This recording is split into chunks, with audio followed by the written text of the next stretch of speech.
A very good evening and welcome to Biz First in Focus. We're coming to you from the Newsfirst studios here in Colombo this evening in our studios to discuss on the timely topic of the budget for the year 2019 of the Democratic Socialist Republic of Sri Lanka. We've got with us Professor H.D. Karunaratne.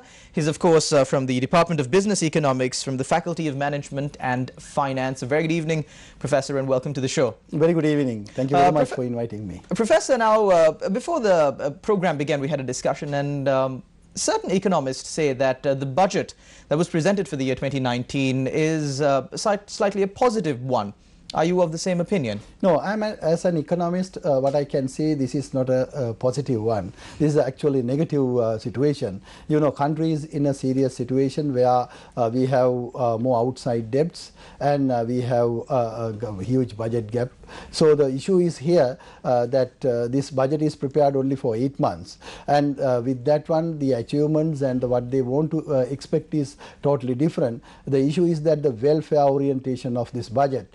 Why I call that welfare orientation, that you can see, number one, that additional 600,000 some of the recipient will generate by this budget. Number two is that 2,500 increase for the public servants without asking increasing productivity. Of course, the salaries can increase. It's good for the people, but at least the target should be given. Professor, speaking about a single one of those points in point form that you mentioned, the increase of benefits of some of the beneficiaries by 600,000 new recipients. What is the negative side in this? Yeah, the issue is that, you know, there are many claims for Samurdhi program because there are savings and huge amount of money in Samurdhi banks. Also, they can't give loans, and this Samurdhi system is not working well in Sri Lanka, and it is not well targeted poverty alleviation program in Sri Lanka. So it is, I think there are a lot of issues with respect to Samurdhi. So increasing again another 600,000 will be a huge burden for the country. That is number one. As I told, that the second public servants one, at least productivity improvement request should come from the government without any request, just increasing 2,500. Then the pensioners also, there are about more than 500,000, again 1,600 is increasing. Why these things are increasing while saying that the inflation rate is about 3%, 4%? So I think the central bank is saying now the inflation rate has come down. But even when the inflation rate is lower, we should not increase subsidies if not productivity is growing. That is one side. On the other side, that throughout the budget there is Enterprise Sri Lanka program. It's a good program, but the problem is everything they try to relate it to enterprise development. For example, there is one event, they say that those who cannot enter into university, government is giving 1.1 million rupees to for the scholarship to go to private universities, and that also has incorporated as what they call into enterprise development Sri Lanka. But enterprise development is something else. I think the education development is something else, and all the loan schemes they mention in the budget, they come as under enterprise development. Enterprise development we cannot do only just by giving loans or only just by passing subsidies to the people. And there should be a strong program where in this country, you know, for example, last year 127 ladies have committed suicide in this country because the rural sector, they could not pay their money back. Suicide. They couldn't pay their loans back. And the rural sector has big issue of having loans. So that giving more loans to the people will generate only indebted nation. But more than that, we have to inculcate financial literacy, how to the business, and there should be a business plan. There should be a method of educating people without giving just money as to start a business. Because business starting is actually, there's a debate in business whether the entrepreneurs are created or entrepreneurs are born. But if it is created, it should come through the education, not only through money. So just pumping huge amount of money to the society, I do not think that the enterprise will develop. And there should be a proper plan more than that. And Professor, we spoke a lot about the spendings that this government anticipates within this budget proposal. How are they planning on earning this money? Yeah, the earning also that, of course, government want to increase taxes. Government increase taxes mainly on the vehicles. Number one is the vehicle. Now we know, if you clearly identify last 12 months how the vehicle importation to this country, and when the tax rate is high, the people don't buy vehicles. So they expect that the same amount of vehicle will bring to the country even after higher tax. So that the tax revenue, that's their estimation. Yeah, their estimation. So therefore this tax revenue estimation is not correct. Because basically when the tax on vehicle, if they increase in short run, then people are waiting until the next budget to buy the vehicle. So they don't buy vehicle. So as a result, the expected income is not coming to the government. So therefore, we know that actually last year, for example, 2018 budget, out of the budget proposals, only 8% has implemented. That is, I think some research firms have declared. So therefore, that we should understand all the estimates are not correct because of these the underlying facts. So when you said only 8% of these budget proposals have been implemented, now this budget is only for the coming 8 months. Already 3 months have already passed. How much do you think of this budget will be implemented in this country? Yeah, that's the basic issue that we have to be very careful, because we know if this is an election year, this is a year we have to pay huge amount of loans to other country, and economic growth has come down, and there are a lot of stagnated situation in the economy.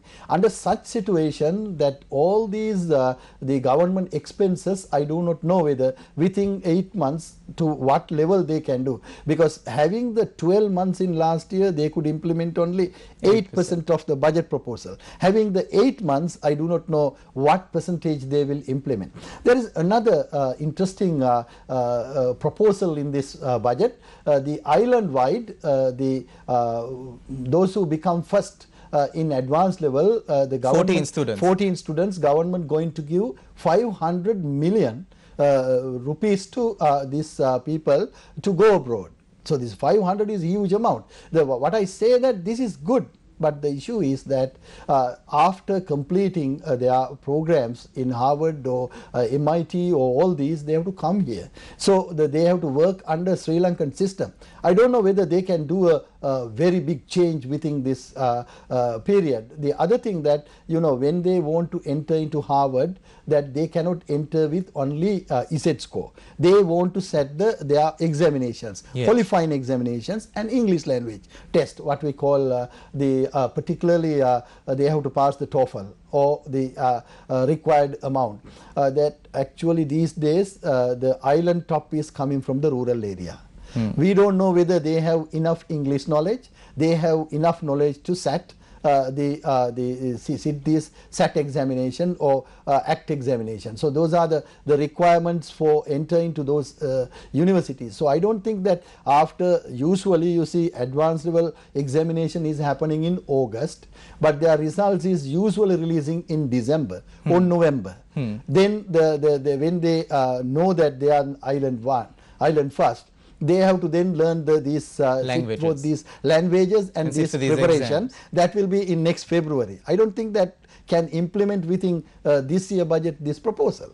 Of course, that is not the only practical issue that is faced with that specific proposal or the proposals that in general were presented through the budget for the year 2019. Of course, we will have more details on that after this short commercial break. Don't go anywhere. You're watching Biz First in Focus.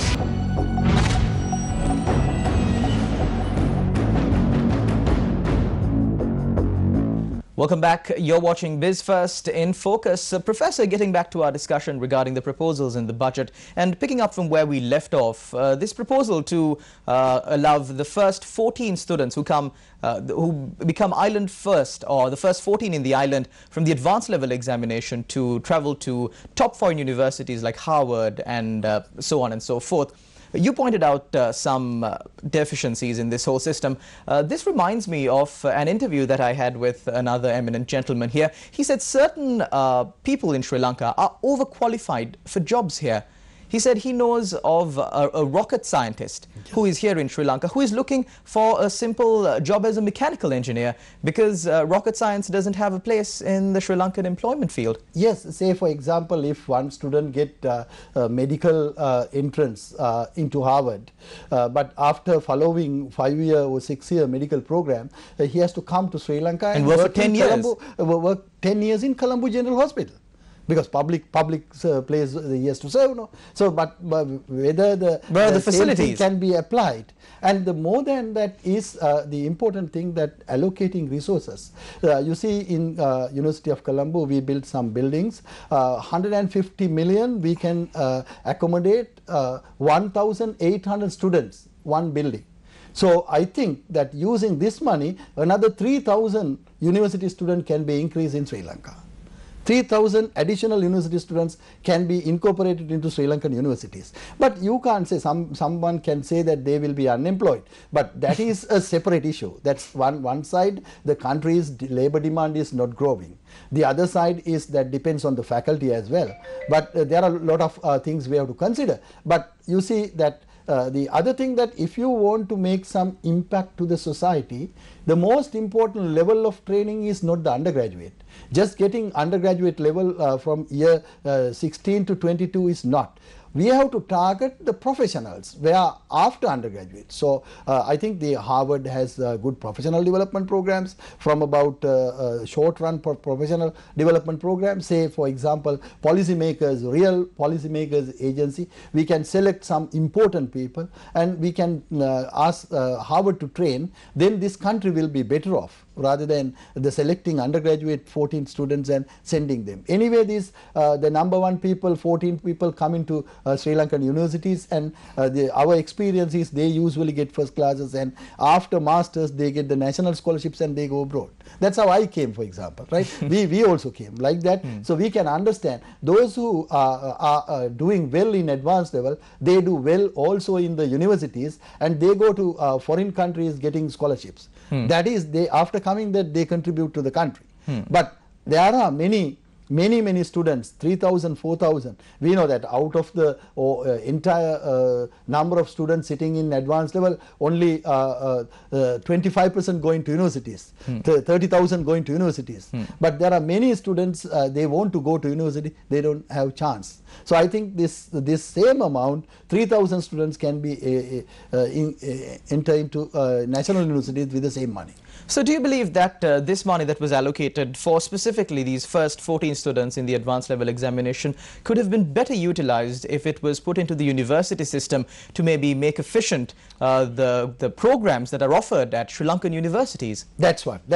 Mainly for medical faculties, what they need. If you really ask from the deans, what are they need to increase the students, they will give. So that is the number one thing we can do. Then we can increase number of students. Or you can ask from the professional institutes, okay, we will give this much of money, how many professionals you can increase to the country. So then they know the context. Without understanding context, even if you get a Harvard degree, he can't apply those things to Sri Lanka. So that they have to have some kind of knowledge on Sri Lanka. This is the situation in this country. This is another area. But I see another important area in this budget. You see, this budget, when it comes, there is a huge trade deficit in the country. Our exports are not sufficient. We spend huge amount of money for However, it must be noted that the trade deficit has reduced compared to the previous few years. But of course, these are all estimated figures. Yeah. The interesting thing is that the Export Development Board, now they have prepared, it's a good movement that the National Export Development Strategy has implemented recently. And I can see, I saw in the newspaper the department, the Export Development Board chairman was asking government 800 million to implement this export development strategy, National Export Development Strategy, and improve the exports. But they have got only 250 from the government. On the other hand, they have allocated money, 300 million to renovate some grounds. 2 grounds, 300 million. So therefore, I think, are we thinking about 2 grounds or export development strategy? This is the country level. We need to focus the export development strategy. So that I think the export promotion and the information getting is also important in this budget. We have to think about this. Also speaking about, again, funding these proposals, we of course have to obtain more foreign debt for this, and there are claims again and again that Sri Lanka is sinking down a Chinese debt trap, or a debt trap in general, by various countries who offer us loans at very relaxed, with very relaxed conditions, of course. If this trend continues, how further can we go? Now there are two lines in that case. One is, now we are in the middle income country.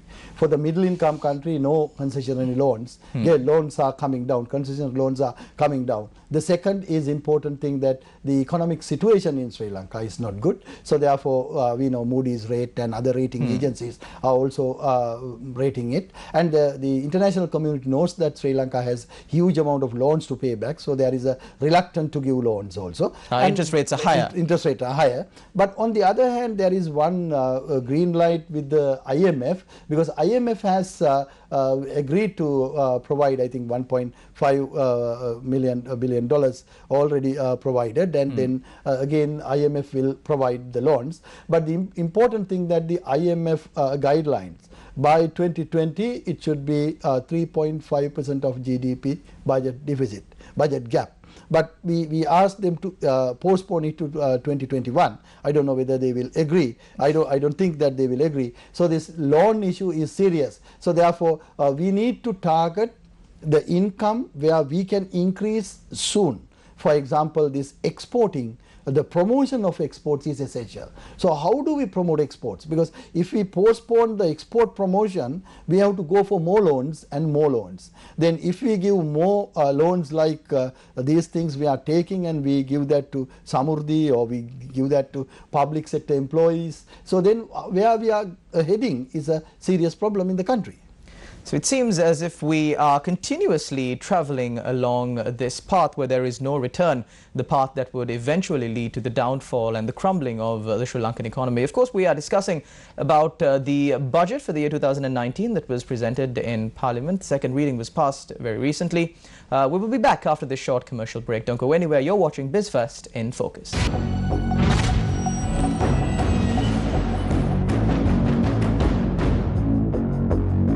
Welcome back. You're watching BizFirst in Focus. Professor, getting back to our discussion about the budget for the year 2019. Yes. There were claims from TNA MP M.A. Sumanthiran that certain figures in the budget, or a majority of figures in the budget, are either inflated or deflated according to what suits them better. Is this true? Yeah, that can be, because you see, even revenue proposals are, when you read clearly one by one, revenue proposals are not well calculated. The issue is that, because you know, when you try to get revenue from the commodity goods and services, you need to understand what is the elasticity of it, which means that if you increase the price, whether you get the same amount people purchasing or less amount people purchasing. Whether or not the demand would increase or reduce. Because the best example I gave you, that the cars. vehicle demand. So that therefore the many estimates, I don't see very rational estimates, and the improving income tax also very important, but the problem is the information handling. I think the couple of years we were talking about how to rationalize the tax system, which means taking more information from the people. So still in the country, if we see the tax proposals, we have to improve the information, where how we get the correct information, how to get the income tax, and all these things we have to target. Speaking about taxing the general public of Sri Lanka, it's a known fact that Sri Lankan people do not like to pay taxes. Of course, they like welfare measures, but they do not like to pay taxes. And one of the reasons for this that was identified by certain eminent figures is the fact that they do not know how their tax money is being spent, and that they think that Sri Lankan, the policymakers of Sri Lanka are wasting Sri Lanka's tax-paying money. And one of the main reasons for this is how certain parliamentarians or people holding high public office live lavish lifestyles at the expense of public funds. Has there been any recommendations in this budget to either curtail or cut down or any austerity measures on that front? I don't see such movements, but we can see that the digitalization or computerization of the taxation department with the new tax act is going on, but it is very lethargic. We can't see very speedy way it is going on. So we need to increase the information and data, and then only we can go for this one.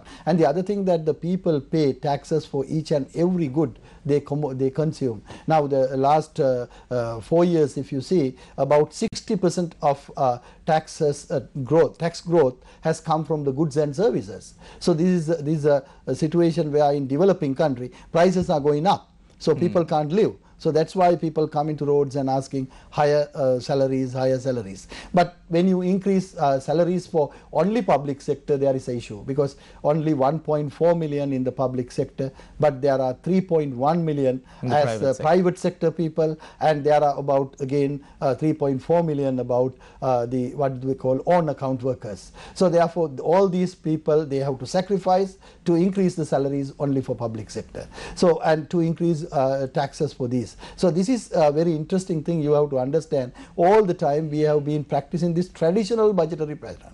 Traditional budgetary pattern means increasing taxes on liquor, increasing taxes on cigarettes, and increasing taxes all these possible ways, but not innovative way how to collect taxes for future. So that is a serious issue.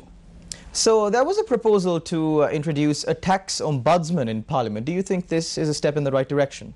I think earlier also it has been, and there should be, because this is for the benefit of taxpayers, I hope, because taxpayers are having many grievances. There are a lot of issues with respect to tax collection methods. So therefore this, I think this is good issue. We need to take care of them. Of course, Professor, we today discussed about the budget for the year 2019. Of course, if you were watching during our discussion, a professor revealed that only 8% of the budgetary proposals for the year 2018 were implemented during a period of 12 months. That's the entire year. But unfortunately, for the budget of 2019, we only have 8 months for the proposals of the budget to be implemented. Will these proposals be implemented? Will they not? Will the budget make it through in Parliament? We will continue to keep a close watch. Until then, thank you very much, Professor. Thank you. for joining us this evening. And thank you very much for watching us. Do tune in next time. Until then, take care and God bless.